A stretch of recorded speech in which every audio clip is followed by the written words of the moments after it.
जय Hind my dear guys. मैं गजेंद्र कुमार गोस्वामी आपके चैनल यूनिक ब्रेन स्टडी पर आपका हार्दिक अभिनंदन करता हूं। आज हम देख रहे हैं बैटल ऑफ रजांगला। अरिस्तु के बारे में कुछ बताना चाहूंगा। इस बैटल से बताने से पहले कुछ बातें मैं बताना चाहूंगा जिसमें मेरा आता है एक आधार अरिस्तु। अरिस्तु एक यूनान के दार्शनिक और सामाजिक और वैज्ञानिक थे जो कि सिकंदर के गुरु थे और प्लेटो के शिष्य थे। अरिस्तु ने कहा है मनुष्य एक सामाजिक प्राणी है और समाज में ही रहता है। यानी मनुष्य की यदि परिभाषा दें, उसकी जो इच्छाएं हैं, मनुष्य का कहना है मानव सबसे पहले खुद अपने लिए, उसके बाद अपना परिवार, अपना प्रांत और अपने देश को महत्व देता है। लेकिन एक सैनिक के बारे में बताऊंगा मैं। सैनिक का मोटो होता है सर्विस बिफोर सेल्फ, यानी पहले देश की सेवा है, उसके बाद स्वयं है। जैसा मैंने बोर्ड पे लिखा हुआ है,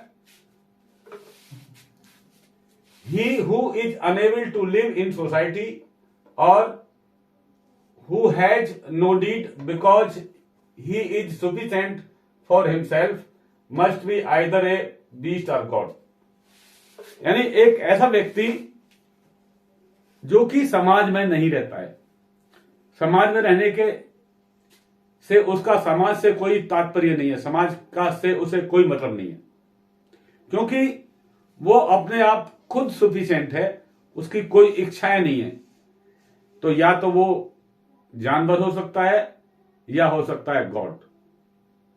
ऐसा व्यक्ति जिसकी कोई इच्छाएं ना हो, समाज में ना रहता हो, अकेला ही चलता हो, तो या तो वो भगवान हो सकता है, गॉड हो सकता है, या हो सकता है वो जानवर। तो मैं सैनिक को एक जानवर नहीं कहूंगा, सैनिक एक भगवान का रूप होता है। यानी भगवान के बाद नंबर आता है सैनिक का। यानी एक सैनिक एक ऐसा चीज है जो कि भगवान के बाद पूज्यनीय है।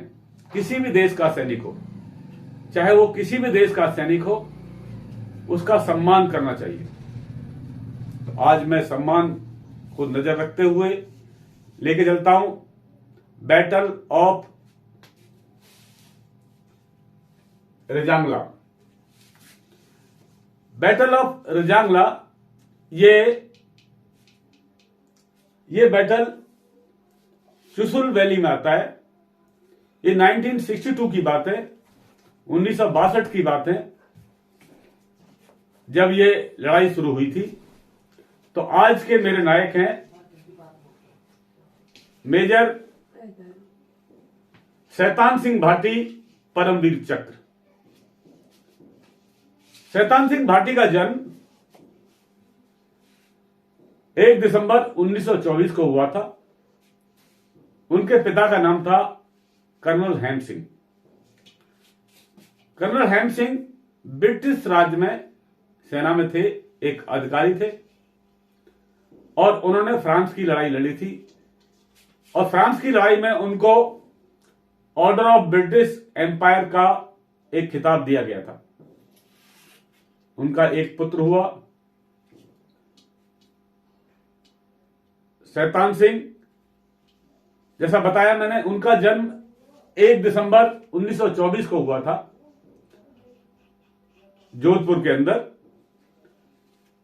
उनका घराना एक सैनिक घराना था। उनके परिवार में शुरू से ही सैनिक भरे हुए थे। तो उनकी एक कामना ही थी कि मैं सेना की ही सर्विस करूं। उनकी शिक्षा Chopasni senior secondary school Jodhpur में हुई थी, जिस स्कूल ने मैक्सिमम फौजी अफसर दिए हुए हैं।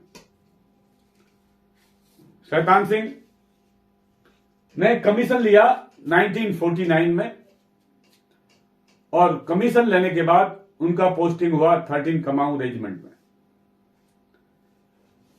13 कमाऊं रेजिमेंट में वो कैप्टन बने, और उनको 1955 में एक बटालियन कमांडर की पोस्ट दी गई। 1962 में शैतान सिंह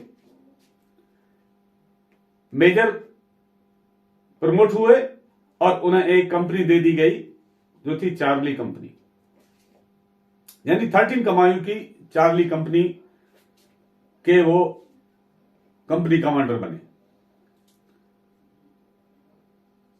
इससे पहले हम चलते हैं,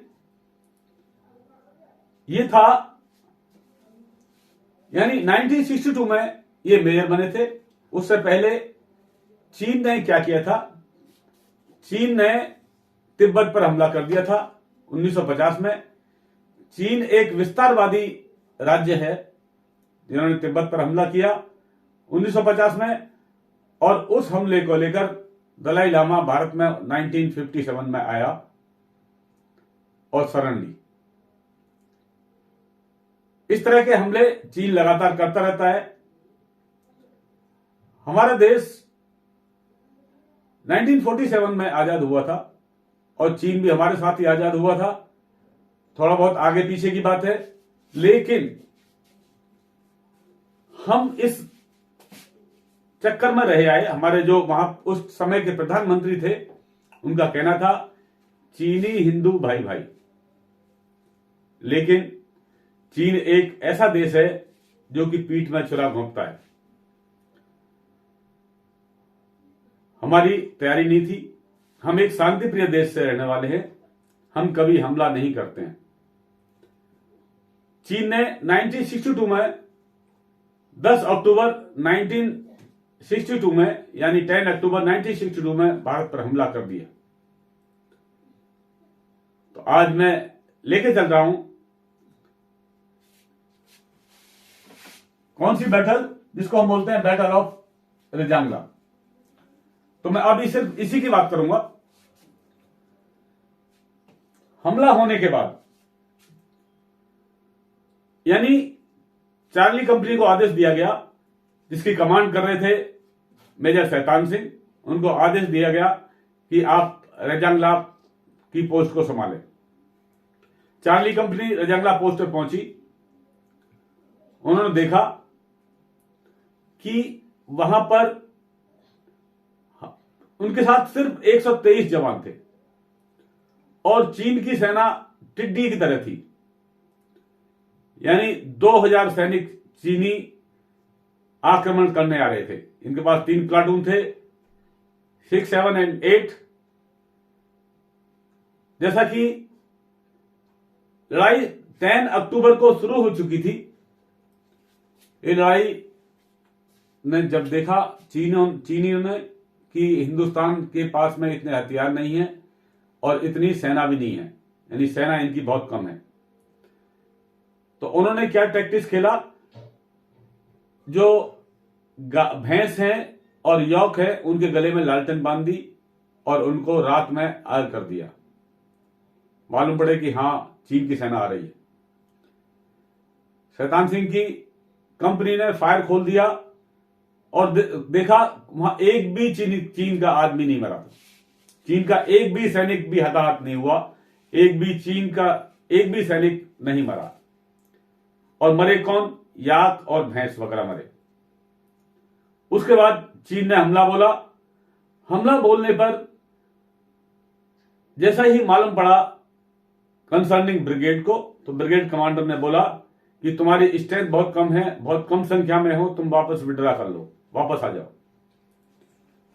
इसके बारे में मेजर शैतान सिंह ने अपनी कंपनी को इकट्ठा किया और बोला कि देखो आदेश इस तरह से आया है कि तुम युद्ध करो या वापस आ जाओ। तुम वापस आ सकते हो। जिस सैनिक को डर लगता है, जिस सैनिक को मातृभूमि से प्यार नहीं है, वो वापस जा सकता है, लेकिन मैं यहीं पर डटा रहूंगा। सभी जवानों से परामर्श लिया गया और हर जवान ने यह हाथ उठा दिया कि हम यहां से नहीं जाएंगे, चाहे पीछे से हमें कोई भी आदेश आया हो। 18 अक्टूबर की बात है। सुबह 3:30 बजे चाइनीज फौज ने हमला कर दिया। 6 प्लाटून ने बोला कि हमारे ऊपर 400 जवान चढ़ के आ रहे हैं। 7 प्लाटून ने बोला कि मेरे ऊपर 800 जवान चढ़ के आ रहे हैं। 8 प्लाटून ने बोला कि हमारे ऊपर 800 जवान चढ़ के आ रहे हैं, जबकि गिनती चंद एक मात्र थी हमारे सैनिकों की। मेजर शैतान सिंह हर कंपनी में दौड़ दौड़ के जाते थे और जवानों का हौसला अफजाई करते थे। उन्होंने बोला कि तुम अपनी टैक्टिस से काम करो, जैसा मैं बोलता हूं, जैसा मैं नेतृत्व करता हूं, उसके मुताबिक काम करो और अपने देश की रक्षा करो। सेना जैसे 300 किलोमीटर पर आई, सेना जैसे 300 मीटर पर आई, हमारे सैनिकों ने बोला, सर सैनिक हमारे दुश्मन आ चुके हैं, हम फायर करें? बोला नहीं, नो फायर। जब 200 मीटर पर आई, शैतान सिंह ने बोला नो फायर। जैसे ही नजदीक आए तो शैतान सिंह ने बोला, मेजर शैतान सिंह ने कहा कि देखो, जैसे तुमको ट्रेनिंग दी जाती है, हमारी सेना को जो वेपन ट्रेनिंग दी जाती है, यानी WT ट्रेनिंग दी जाती है, उसका मुद्दा होता है एक गोली एक दुश्मन। यानी आपकी गोली बर्बाद नहीं जाना चाहिए, आपकी एक गोली से एक दुश्मन मरना चाहिए। यह हमारा वेपन ट्रेनिंग का मोटो होता है। तो आपकी गोली कोई ऐसी ना हो कि बेकार जाए। आप अपना छिपाव करते हुए, कंसीलमेंट लेते हुए इन पर फायर करें।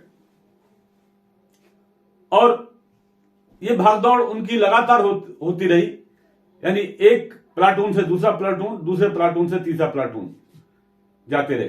जैसे ही रेंज के अंदर आया, शैतान सिंह ने बोला फायर। हमारे जवानों ने फायर किया और कंडीशन यह हुई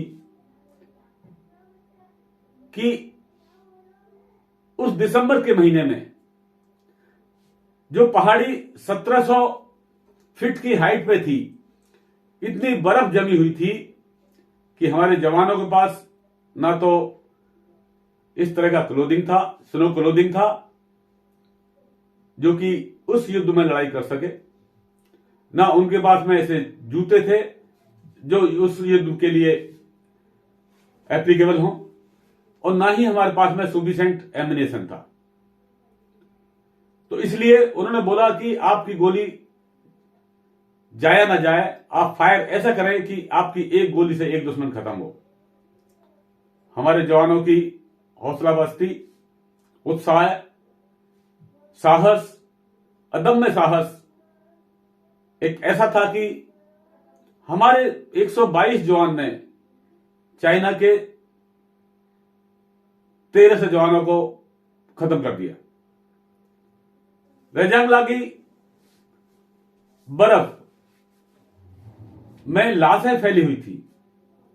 रेजांगला की बर्फ खून से सनी हुई थी, यानी खून ही खून उस बर्फ में बह रहा था। ये 4 बजे की बात है। 4 बजे फिर अटैक हुआ। हमारी सेना छिप छिप के फायर कर रही थी, यानी अपनी पोजीशन चेंज करके फायर कर रही थी, जिससे कि अपना बचाव हो सके। यानी खोदी गई ट्रेंचेज में इस तरह से बचाव कर रहे थे कि वहां से सरक कर दूसरी पोजीशन पर जा सकें। हमारी सेना ने चाइना के सभी बैंकर्स को बर्बाद कर दिया। अचानक 4:30-5 बजे की बात है। चाइना से किसी सैनिक की गोली मेजर शैतान सिंह को लगी और वो गोली मेजर शैतान सिंह के हाथ में लगी, जिससे हाथ काम करना बंद हो गया। उसके बाद भी शैतान सिंह ने अपने बाएं हाथ से फायर करना शुरू किया। हमारे जवान सब लगे हुए थे और ये दुख की बात है, हम इसे डिनाई नहीं करते हैं कि हमारी वेल प्रिपरेशन नहीं होने की वजह से, हमारे आर्मामेंट ठीक नहीं होने की वजह से हम 62 में मात खा गए। चाइना के पास सेल्फ लोडेड राइफल थी, हमारे पास में ओल्ड वर्सन 303 की राइफल थी, जिसको बार बार लोड करना पड़ता था।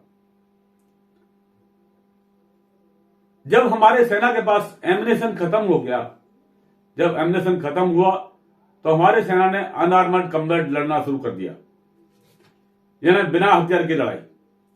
और उसके बाद राइफल में लगी हुई बैनट से लड़ना शुरू कर दिया और बैनट से मारना शुरू कर दिया।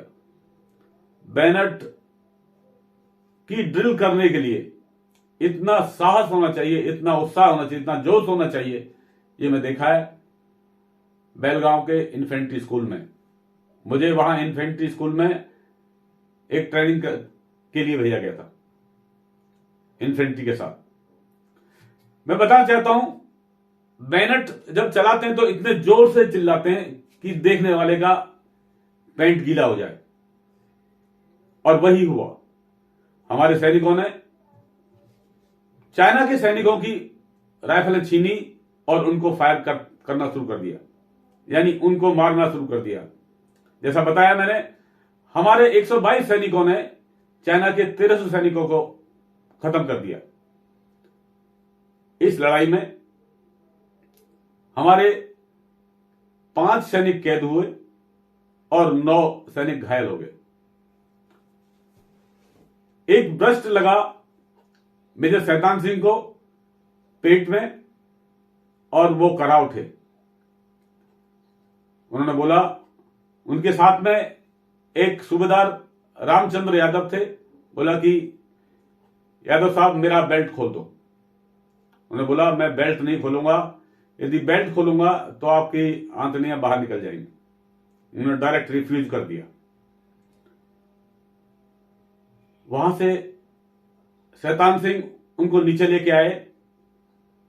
बर्फ इतनी थी कि नीचे पहुंच भी नहीं पाए थे कि शैतान सिंह ने अपना दम छोड़ दिया और वीर गति को प्राप्त हो गए।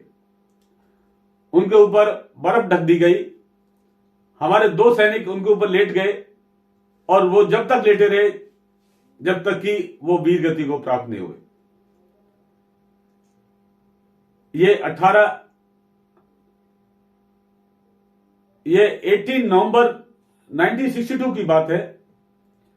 20 नवंबर 1962 में सीज फायर कर दिया गया, यानी लड़ाई को, संग्राम को एक बंद घोषित कर दिया गया। इसके बाद नो मैन्स लाइन लगा दी, यानी कोई भी इस क्षेत्र के अंदर नहीं जाएगा। 3-4 महीने के बाद एक आम गडरिया वहां से गुजर रहा था।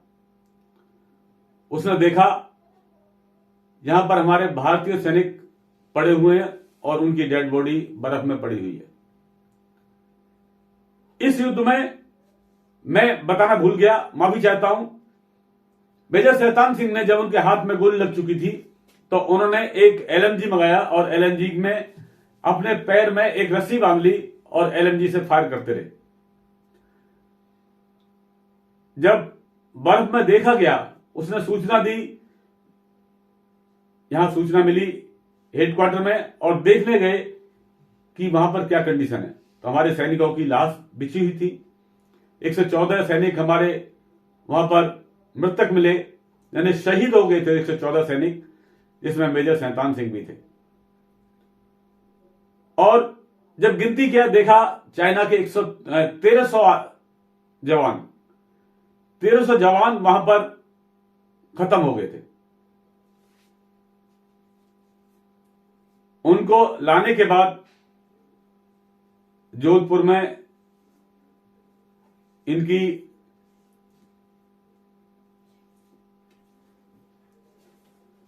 सम्मान सहित सब यात्रा निकाली गई और दाह संस्कार किया गया। मैं इस प्रकार के मैं नमन करता हूं ऐसे बहादुरों को, 13 कमायूं रेजिमेंट को। इस रेजिमेंट को मेजर शैतान सिंह भाटी को परमवीर चक्र, 4 वीर चक्र और 5 सेना मेडल मिले, यानी मरणोपरांत मेजर शैतान सिंह को परमवीर चक्र से नवाजा गया। आज ये गौरव की बात है कि 123 सैनिक चीन के लिए ऊपर बहुत भारी पड़े। मैं कहना चाहता हूं, यदि मेरे इस वीडियो को अदर कंट्री वाले देख रहे हैं तो आप गूगल पर सर्च करके देख सकते हैं। ऐसे वीडियो बहादुर सैनिकों के लिए, नौछावर होने वाले बलिदानों का, जो बलिदानी है, जो देश के ऊपर नौछावर हुए, मैं लगातार वीडियो बनाता रहूंगा और आपके आगे लाता रहूंगा। मेरी वीडियो लगातार देखने के लिए आप मेरे चैनल को सब्सक्राइब करें, लाइक करें और अपने दोस्तों को फॉरवर्ड करें। अगले वीडियो तक के लिए नमस्कार, जय हिंद।